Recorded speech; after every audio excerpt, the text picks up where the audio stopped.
Assalamualaikum warahmatullahi wabarakatuh.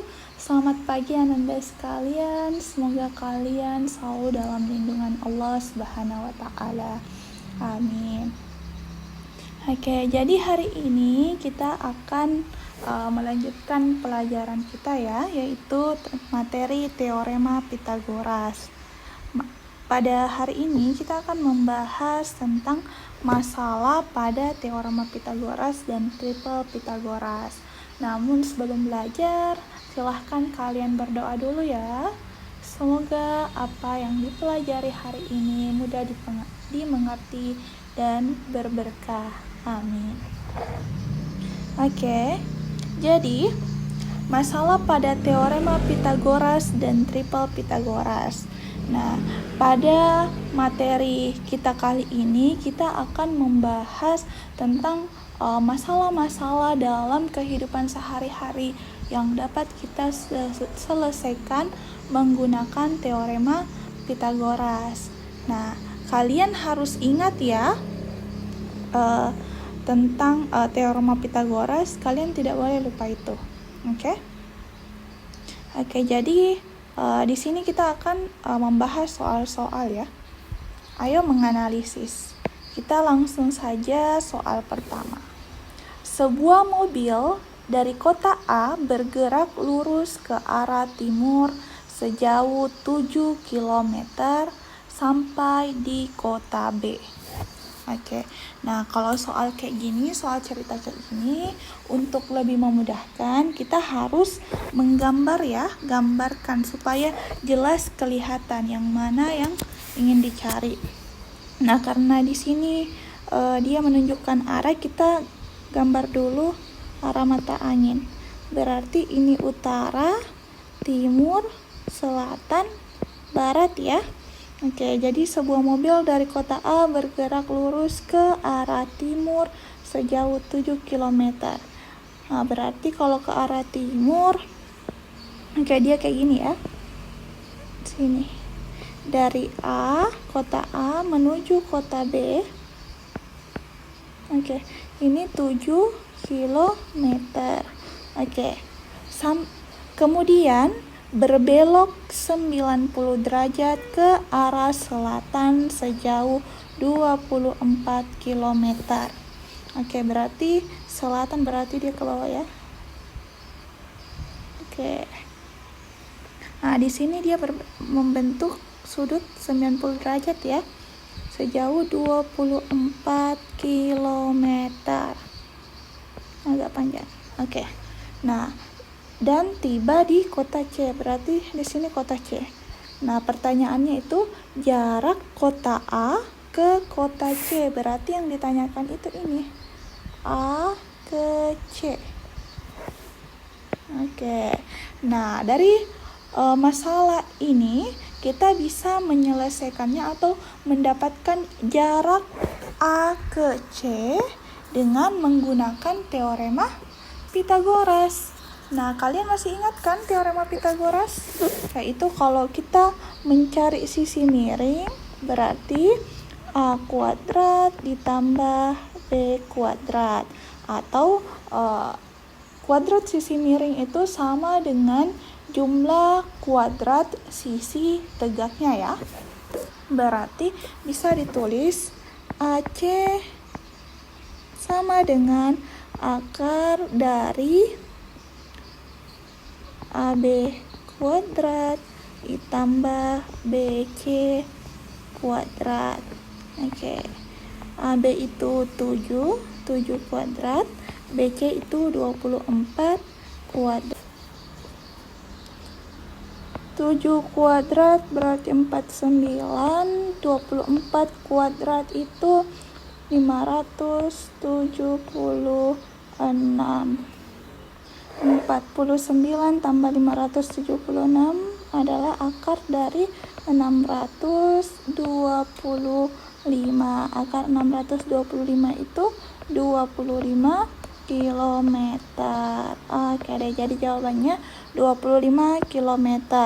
Nah, Kalau kalian ingat materi minggu lalu tentang triple Pythagoras, walaupun kita tidak menghitung seperti ini, kita bisa langsung mendapatkan jawabannya 24. Karena 7, 24, 7, 24, 25 adalah tipe Pythagoras yang ketiga. Oke, kalau kalian hafal tipe-tipenya, kalian bisa langsung menjawabnya. Jawabannya 25 ya. Oke deh, semoga kalian paham ya. Oke, kita lanjut contoh masalah berikutnya. Oke, soal nomor 2. Panjang diagonal suatu persegi panjang 29 cm dan panjang salah satu sisinya 20 cm.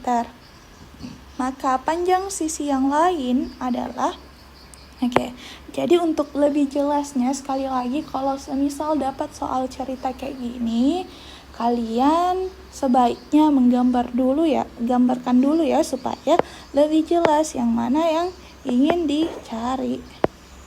Ini ada misalnya persegi panjang. Nah, diketahui itu panjang diagonalnya kan? Diagonal berarti yang ini. Diagonalnya itu 29 cm. Dan panjang salah satu sisinya 20 cm. Misal sini 20 cm. Nah, yang ditanyakan itu sisi yang lain, berarti yang ini. Kita kasih nama dulu ya. A, B, C, D. Berarti ini bisa kita selesaikan dengan menggunakan teorema Pythagoras kan? Ini. Di sini siku-sikunya. Berarti AB sama dengan akar dari 29 kuadrat dikurang 20 kuadrat sama dengan 29 kuadrat itu 841 kurang 20 kuadrat berarti 400. Hasilnya 841 dikurang 400 itu 441. Akar dari 441 itu adalah 21 cm. Oke deh. Jadi panjang sisi yang lainnya adalah 21 cm. Oke, jadi kayak gitu ya. Oke. Kalau tidak dimengerti atau kurang dimengerti, silahkan bertanya di grup ya. Oke, lanjut lagi. Soal ketiga. Sebuah tiang tingginya 12 meter. Berdiri tegak di atas tanah datar. Nah, kita gambar dulu ya.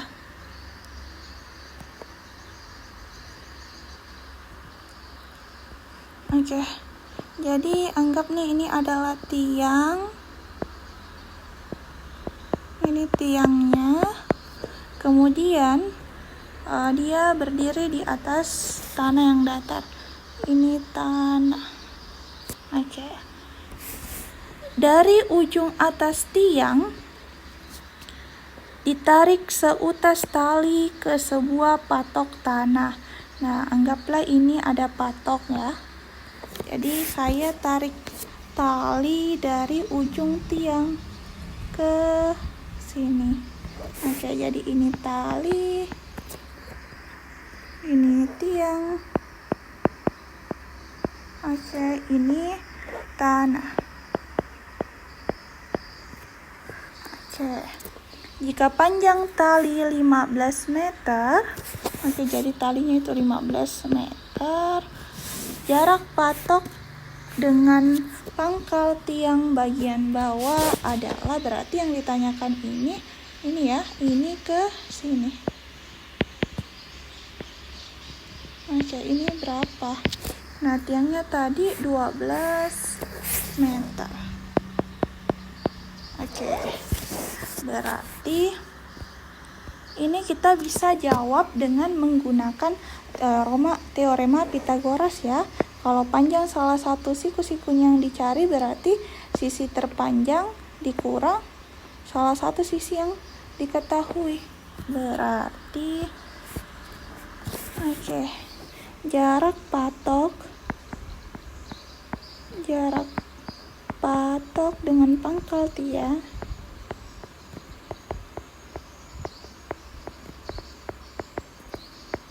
sama dengan akar dari 15 kuadrat dikurang 12 kuadrat.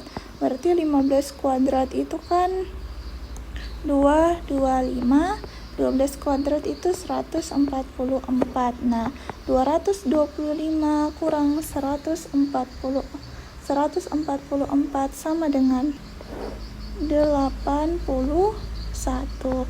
Oke, akar dari 81 itu berarti 9 meter. Jadi, jarak patok dengan pangkal tiang adalah 9 meter. Oke.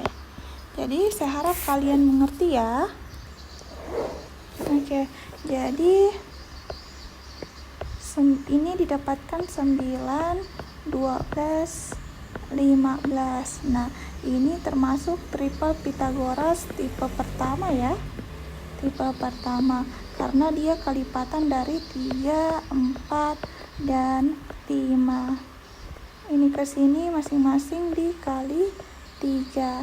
Oke, jadi kalau semisal kalian sudah betul-betul mengenali tipe-tipe Pythagoras, walaupun nggak dihitung kayak gini, kalian bisa tebak jawabannya 12 dengan menghafal tipe-tipe Pythagoras kayak gitu.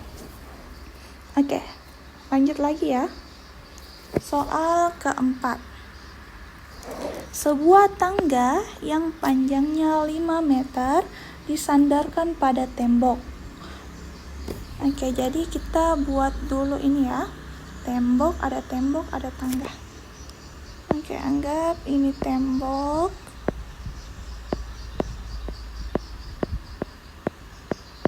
Oke, terus ada tangga yang disandarkan ke tembok. Oke, anggap ya saya gambar tangga. Oke, jadi ini tangganya.